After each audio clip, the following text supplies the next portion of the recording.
ስለዚህ አሁን እቺ ለስ አንድ ነገር ሆነች። ምን አይነት ስሜት ነው የሚሰማ ነው አደይ እንደተዳይ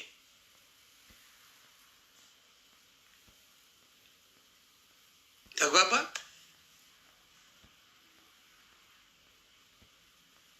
ጉዳ ስቱዲዮ አረጋጋው። ኧረ በፈጣሪ አረጋጋው። ጠዋት አውርተን አሁንም ደጋግመን ትጽፋለህ እንዴ? ለራሱ ለጆን ዳንኤል ጻፍለት፣ ወይም ደግሞ ቪዲዮ በአደባባይ ወጥተ ስራ ከነ ዶኩመንት። ከዛ ጆን ዳንኤል ይመልስልህ፣ ራሱ ጆን ዳንኤል ይመልስልህ እዛው ከነ ማስረጃው ያዝና ቪዲዮ ስራ፣ እሱ ይመልስልሃል። ስለዚህ አሁንም የምለው ምንድን ነው፣ እኔ እንደ እሸቱ የመሸነፍ የማሸነፍ ትክክል የመሆን ያለመሆን ሳይሆን የሰው ነፍስ ከሚጠፋ አንድ ሰው ይቅርታ ብሎ ህይወት ቢቀጥል ይሻለኛል። አንድ ሰው ማናችንም እንሆን፣ እኔ በእኔ እንትን ነፍስ እንዲጠፋ አልፈልግም። ብዙ የሚያስሄዱ ሰዎች አሉ፣ ሶሻል ሚዲያ ላይ ብዙ የዋሹብኝ ሰዎች አሉ። ቆመው እንዲሰቃዩ ነው የምፈልገው። ቆመው እያዩን ቅጥል እንዲሉ ነው የምፈልገው። እኔ እያዩን ድብን እንዲሉ ነው የምፈልገው እንጂ ከሞቱ ተረሱ እኮ። እውነታችን ተረሳች እኮ። 3 ቀኑ አይደለም አዲስ አጀንዳ ይዘን መጣን አይደል? አዲስ አጀንዳ እኮ ይዘን መጣን። ቦኒ ከትላንት ወዲያ አረፈች። ዛሬ ስለ ባምቢ ነው የምናወራው። ተረሳች በቃ። ከሞትክ ማንም ይረሳል። ስለዚህ እንትና አጥፍቷል እንትና አላጠፋም ሳይሆን ደውለን ብንነጋገር ጥሩ ነው። እንደዚህ አይነት የቤተ ክርስቲያን አሳይመንት ሲሰጥ ለሌላ ጊዜ እህቶቻችን ምን ታደርጋላችሁ እንግዲህ እሸቱን አስፈቅዱት፣ ወይ ደግሞ ወይ እሸቱ ጋር ደውሉና ይሄን ነገር ልስራው አልስራው ጥሩ ነው አይደለም ብላችሁ ጠይቁት እሸቱ። ወይ ደግሞ ሌላ የቤተ ክርስቲያን ሰው ጠይቁ። እንደኔ አሁን በቅርቡ የሆኑ አባት ለቤተ ክርስቲያን የሚያገለግሉ የቤተ ክርስቲያን አባት ታመዋል አሉ። አይ እኔ ይህን ነገር እግዚአብሔር ይማራቸው። መጀመሪያ የሆነ የአንተ ቤት እንድረዷል ነው። በመጀመሪያ መዝሙር ያሬድ ያጣራልኝ። ዲያቆን መዝሙር ያሬድ የዛች የተዋህዶ ቤተ ክርስቲያን ምንድን ነው ሰው ነው፣ ይመለከተዋል። ስለዚህ መዝሙር ያሬድ እባክህ ይቅርታ ማዘዝ አይሆንብኝ ወንድሜ፣ አጣራ። አንተ ካመንክበት አለው ኤኒታይም፣ አንተ ካላመንክበት ዮኒ ማኛ የለበትም አለ። ተግባባ።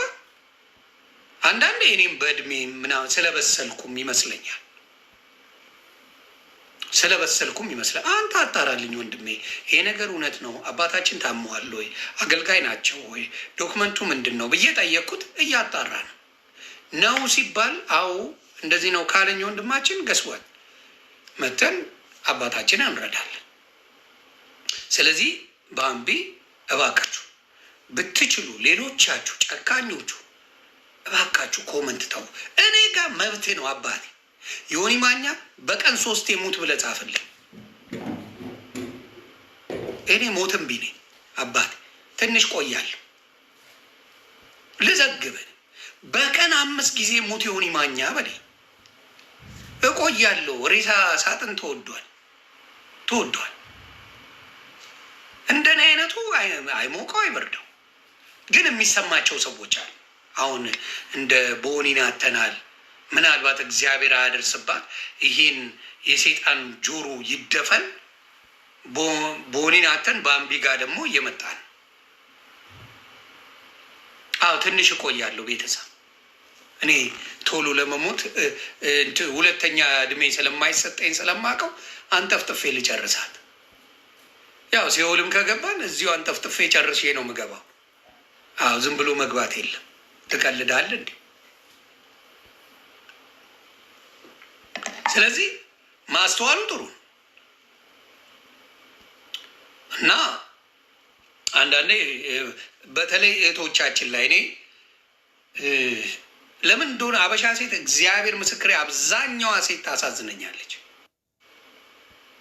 አብዛኛው አበሻ ሴት ታሳዝነኛለች። አሮ ነው በማየ የሚሆን እህቴም በጣም መልካም ሴት ስለሆነች ይሆን አላውቅም። እማዬ እህቴ ማዬ ሚስቴ ምናምን አሪፍ ሰዎች ስለሆኑ በአሪፍ ሰዎች ስለተከበብኩም ይመስልኛል። ብዙ ጊዜ ሴት ላይ የሆነ ነገር ሊሄድልና አቆማለሁ። የሆነ ጊዜ ላይ ካያችሁ በጣም ሊሄድልና ኢንፎርሜሽን ጥግ ድረስ እያለኝ ይሄማ ሊሰባብራት ይችላል እና እተዋለሁ። ብትንትኗን ሊያወጣው ይችላል የምላቸው ዶክሜንቶች አሉ። ባወጣው ጉድ የሚያስብሉ አሉ። የአንዳንዶቹ ጉድ በቃ በህይወታቸው ላይ ብዙ አደጋ የሚያደርስ ነገር ማንም ጠብቆት የማያውቀው ኢንፎርሜሽን እኔ ጋ አለ። ግን ያ ነገር ይጠቅመኛል አይጠቅመኝም የሚለው ነገር ከኔ ጋ አለ። ብትንትን ያወጣሉ። ፐብሊክ የሚያውቀውን ነው በብዛት የማወራው። ፐብሊክ የማያውቀውን አላወራባቸውም።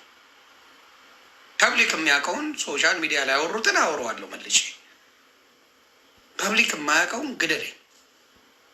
ስለዚህ ምንድን ነው አንዳንዴ ቆም ብሎ ማሰብ ጥሩ ነው እንጂ ከባድ ኬስ ነው። የእኛ አበሻ በጣም በጣም በጣም በጣም በጣም አንዳንዱ በጣም የራሱን ብሶት እናንተ ላይ ነው የሚወጣ። የራሱን ስሜት እናንተ ላይ ነው የሚወጣው። ምክንያቱም ወዳጅ ያላችኋቸው ሰዎች የሆነ ጊዜ ላይ ጠላት ይሆናሉ።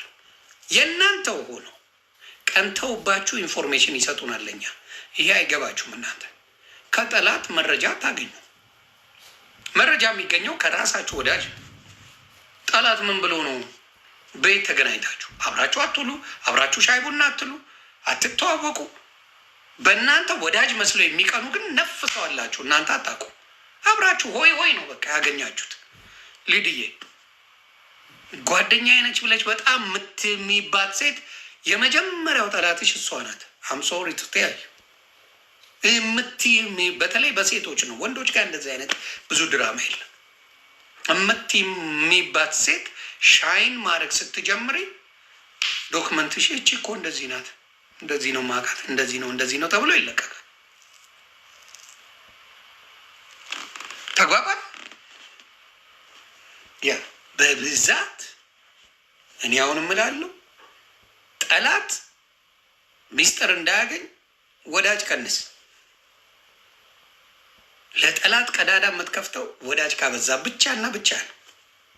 ጠላት መግቢያ መንገዱ ያለው በጀለሶች ነው። በሌላ በማንም አይመጣም። በምታውቀው በጓደኛ ነው የሚመጣው። ስለዚህ ጀለሶች ቀንስ። ከአንተ ጋር የሚሄዱ ውስን ሰዎች ካሉ እግዚአብሔርን አመስግን። አለቀ። ከብዙ ሰው ጋር አነካካ። እኔ ጋር ጨክነው የማይጨክኑብኝ ሶሻል ሚዲያ ላይ ያለውን ነገር እንጂ የምነግርባቸው ሌላ ጉድ አምጥቼ የተናገርኩበት የለም። ሶሻል ሚዲያ ላይ የሚታወቀውን ነገራቸውን የፖሰቱትን ነገር አምጥቼ ነው ማሳየ። ብሽሽቆ ያ ነው እኔ ጋ ያለው። ሶሻል ሚዲያ የሌለ ምን ላይ የሌለ ቤት አፈላልጌ የቤት ቁጥር ፈልጌ እንትናቸውን ፈልጌ አድራሻ ፈልጌ የት እንደሚኖሩ ፈልጌ ምናምን ምናምን። ኧረ በፈጣሪ ስራ እኮ ነው። አይደክምም? ግን እንዲህ የምታረጉ ሰዎች ድካም የለው? አይደክማችሁም? ስለ ሰው ቤተሰብ ሙሉ የምታወሩ ሰዎች ድካም የለም? ልፋት የለም? ጥቅሙስ ምንድን ነው ለእናንተ? ስለዚህ ከዛ ነገር ላይ እንደው እግዚአብሔር ልቦና ቢሰጣችሁ እኔ በተለይ ብትችሉ የተራ ጉዳይ ነው፣ ከነጭ ቅማል ራቁ። ሁላችሁንም እንደ ጠበል ነው የምትቀምሳችሁ። እውነቴን ነው የምላችሁ። የነጭ ቅማል ወዳጅነት ለእናንተ ነው። ለእኔ ችግር የለ። የፈለገችውን እኔ ማለት ትችላለች። እናንተ ግን